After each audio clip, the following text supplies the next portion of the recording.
Hi, you're on the Reddit Confessions channel. What if one careless sentence could burn down 12 years of marriage?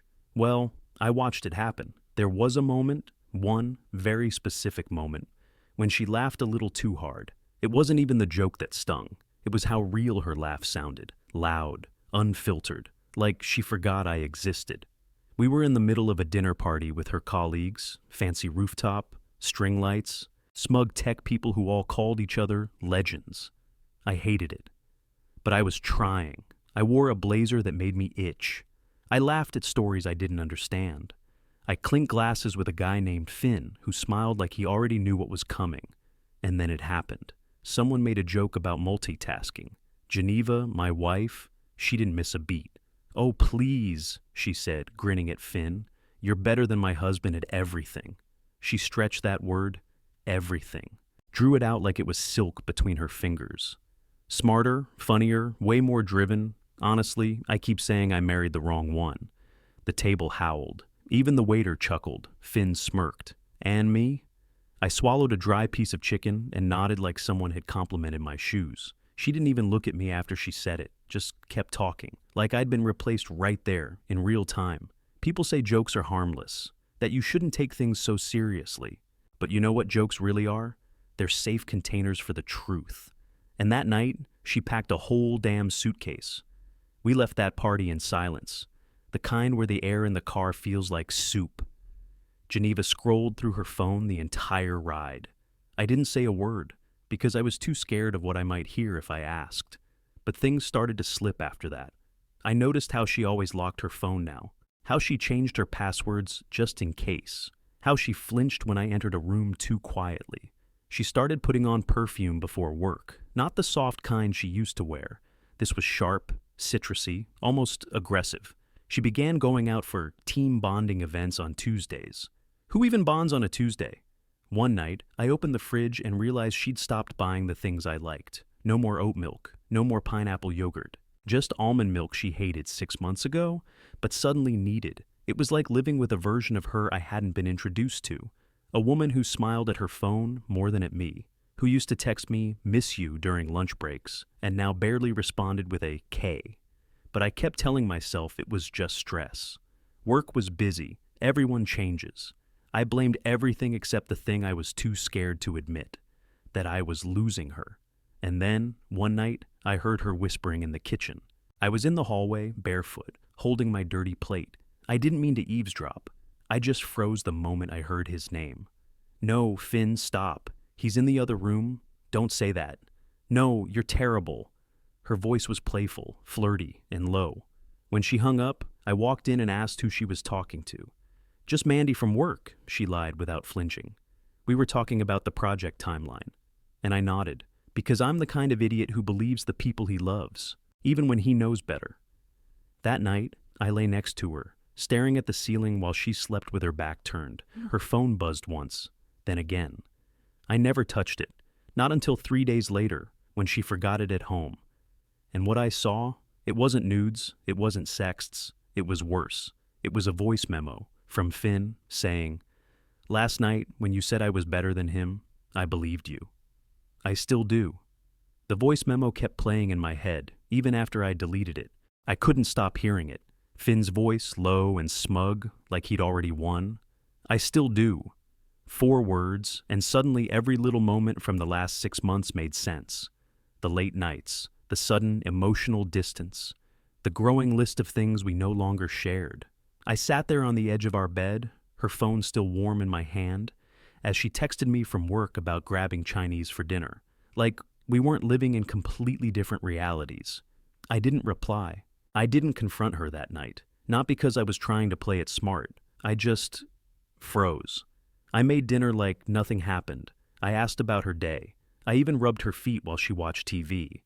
I know how pathetic that sounds. But when you've built your entire world around one person, the idea of smashing it all in one evening feels like setting your own house on fire while you're still inside. I needed time. I needed a plan. But mostly, I needed to not cry in front of her. Again. The next morning, I called in sick. Not because I was ill, but because I couldn't sit at my desk pretending to care about warehouse numbers while my marriage was rotting from the inside. I went through every photo on her phone, Most were harmless, random work screenshots, coffee cups, gym selfies. But in her recently deleted folder, I found a blurry picture of Finn's jacket on a chair, next to a glass of wine, and what looked like her hand on his thigh. That image, casual and careless, was somehow worse than anything explicit. She wasn't hiding it because she thought it was wrong. She was hiding it because it meant something. That night, I brought up the joke again, the one from the dinner party. I said it quietly, almost like I was testing the temperature of a pool before jumping in. You remember when you said Finn was better than me at everything? She barely blinked. Curtis, are you seriously still on that? No, I lied. Just wondering if you meant it.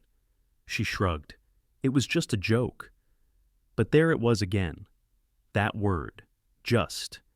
As if just made it harmless. As if that joke hadn't opened a door she never closed again. I think the part that messes with your head the most is how normal everything seems, while the truth sits right beneath the surface, like rot under wallpaper. Geneva was humming that morning, actually humming. She wore a blue dress I hadn't seen in months and sprayed on the same perfume she used to wear when we first dated. I've got a team lunch today, she said as she tossed on her coat, grabbing her tote bag and keys without looking at me. Don't wait up. She didn't kiss me goodbye. The moment the door closed, I stood in the kitchen and stared at the handle she touched, like it might still be warm. I wasn't even angry. Not then. I was just tired. Tired of pretending I was the crazy one for noticing the shift. Tired of being the guy she used to want. I opened her laptop again, not because I wanted to torture myself, but because I needed clarity. I needed something undeniable. She hadn't logged out of her Slack messages. The cursor blinked at me, almost like it was daring me to look. And there it was. A thread from the night she came home, late from the office. Finn, still thinking about your laugh. You should come over again, Geneva. If I do, I might not leave this time. My throat closed. I read it again. And again. I had to. Because part of me still didn't believe she'd actually crossed the line. But this wasn't flirting. This wasn't teasing. This was planning. I wanted to scream, punch a wall, but I didn't do anything. I just sat there with my hands on the table, wondering how a woman who once cried when I caught a cold could now vanish into another man's apartment without a second thought. When she came home that night, she brought takeout, Thai food, my favorite. She even smiled like nothing had happened. Thought I'd surprise you, she said, setting the bag down. You've been so quiet lately. I nodded and thanked her. Ate every bite without tasting a thing. I watched her across the table. She didn't seem guilty. She didn't seem conflicted. If anything, she looked relaxed. And that's when I realized something even more painful than betrayal. She had already made peace with leaving me. I was just too slow to catch up. 3 nights later, she invited me out to dinner. That hadn't happened in months. Geneva claimed it was just us. No work friends, no events, no obligations. At first, I thought maybe she sensed the distance between us and was trying to fix it. A ridiculous part of me, the desperate part, clung to that. Maybe she felt the guilt. Maybe she missed me. Maybe she was pulling back from the edge. We went to a place downtown she used to love. She wore the earrings I got her for our anniversary 2 years ago. I noticed that. She even complimented my shirt. You look nice, Curtis, she said, almost like it hurt to admit. But the second course hadn't even arrived when she started talking about him. Not by name. She never said Finn, but I knew. The words she used, someone I connect with, someone who listens differently, someone who challenges me. She might as well have spelled it out on the linen napkin. I didn't interrupt. I just stirred my drink and kept nodding like a man being gently lowered into a grave. She wasn't asking for forgiveness. She wasn't confessing. She was rehearsing, seeing how I'd react if she floated the idea of emotionally checking out. So, what are we even doing, Curtis? She asked at one point, not looking at me. I mean, are you happy? Do you even remember the last time we really laughed together? I could have said 100 things. I could have asked why she thought he was the answer. I could have begged her to stay, or told her I knew everything. But all I said was, I remember when you used to reach for my hand in public. That was the last time I felt like I had you. She blinked, looked away, took a slow sip of her wine like she was drinking the silence between us. We didn't order dessert. On the drive home, she turned on the radio to fill the space. A love song played, One we slow danced to in our old apartment years ago. She turned it off after the first verse, said nothing. When we pulled into the driveway, she didn't get out right away. Just stared ahead and whispered, "You deserve more than this version of me." I didn't ask what version she meant, because I already knew. She was gone. Her body was beside me, but her heart had already packed its bags. The next morning, I found the box. Not because I was looking for it. I was searching for a charger in the back of our bedroom closet. But it was there, tucked behind a stack of winter scarves she hadn't worn in years. A plain cardboard box, unmarked. The kind people use when they don't want things to be found but aren't quite ready to let them go. I should have walked away, but of course I didn't. Inside were receipts, train tickets to Asheville, a wristband from a rooftop bar I'd never heard of, a folded napkin with a lipstick kiss on it, and in the middle of it all, a birthday card, not addressed to me, with her handwriting all over it. "You remind me what it feels like to be alive." I can't stop thinking about that night in the rain. I sat on the closet floor for 10 minutes, just holding that card like it might disintegrate. I didn't cry, I didn't scream, I just felt hollow, like my skin was still there, but everything underneath had been scraped out. When Geneva came home that evening, I didn't say anything. I couldn't. I stared at her while she kicked off her shoes, poured herself wine, and flopped onto the couch with her phone. I wondered if she could feel the difference in me, if she noticed how much had died behind my eyes. She didn't. Or she didn't care. That night, she was on the phone with someone in the hallway, whispering, laughing softly. She thought I was asleep, but I was in the kitchen, barely breathing. "I can't keep pretending much longer," she said. Silence. "I know, but it's not that simple. He's sensitive." She meant me. I knew it. I knew it like I knew my own name. I went back to bed and lay there, eyes wide open. When she returned and slid under the blanket beside me, I didn't move. I didn't flinch. I just let her fall asleep inches away from me, while my heart kept quietly breaking beneath the sheets. I finally understood something in that moment. She wasn't choosing between two men. She was waiting for me to give up first, so she wouldn't have to be the villain. She wanted to walk out of this story clean, and I realized I might just let her. Sometimes it's not what people say, it's what they don't. That's what started to haunt me. Geneva wasn't fighting anymore. She wasn't even defending herself. It was like she'd already decided I didn't matter enough to argue with. Her silence wasn't peaceful. It was strategic, like she was giving the story time to rewrite itself without me in it. 2 days after I found the box, I came home early from work. I didn't plan to. I just couldn't sit in that office anymore, pretending I cared about shipment metrics while my marriage collapsed like wet paper. I parked down the street. I don't know why. Maybe I didn't want her to know I was home. Maybe I was scared of what I'd find. I heard her before I even reached the door. She was in the kitchen, laughing. That same laugh from the dinner party, loud and careless. She was on speakerphone, and I stood there, 1 foot inside my own house, listening like a stranger. I can't even look at him without feeling guilty. But then I remember what you said. He makes it easy. He just fades into the background. I froze. Her voice was bright, almost bubbly. Not a trace of remorse. And then the voice on the other end responded, muffled, but I recognized it. "Finn, I told you," he said. "Guys like him don't blow up. They just slowly disappear." She laughed again. "He's already halfway gone. He just doesn't know it yet."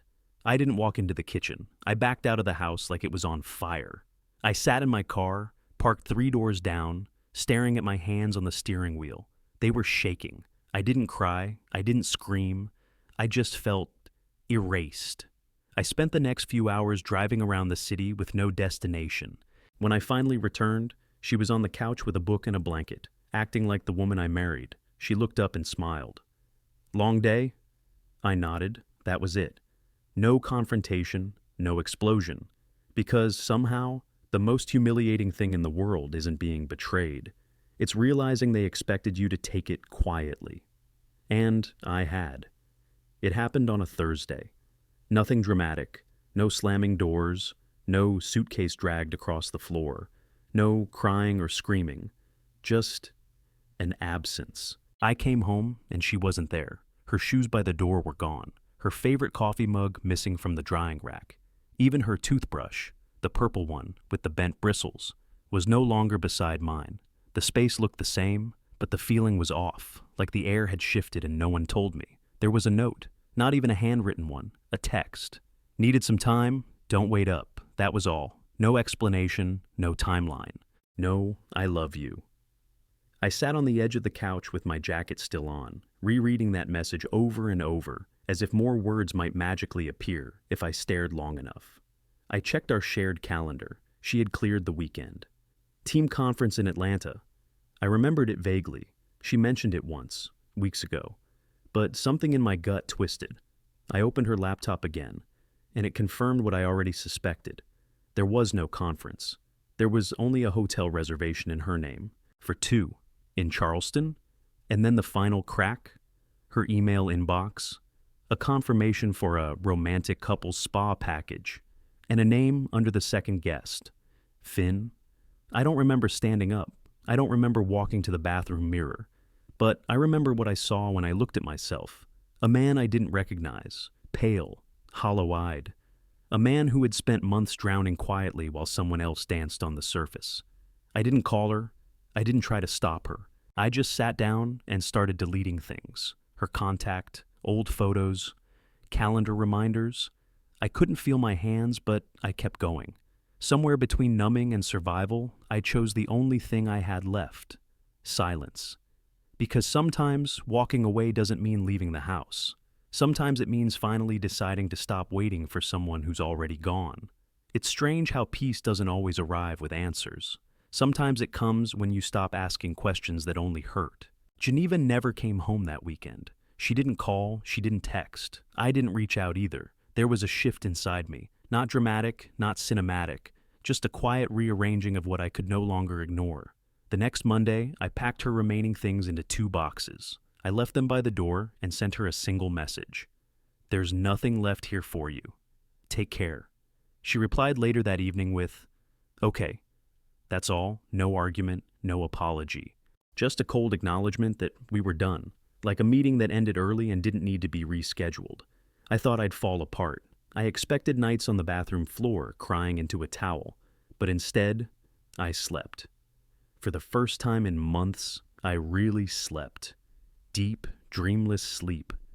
And when I woke up the next morning, the air didn't feel heavy anymore. Days turned into weeks. I went back to my routine. I changed the furniture around, donated our wedding china, bought a plant I knew she'd hate and named it Freedom. And somewhere along the way, the silence that once crushed me started to feel like space, like possibility. A few weeks ago, I joined a photography class. Nothing serious, just something I'd always put off. The instructor's name is Ivy. She has paint-stained fingers and a nervous laugh.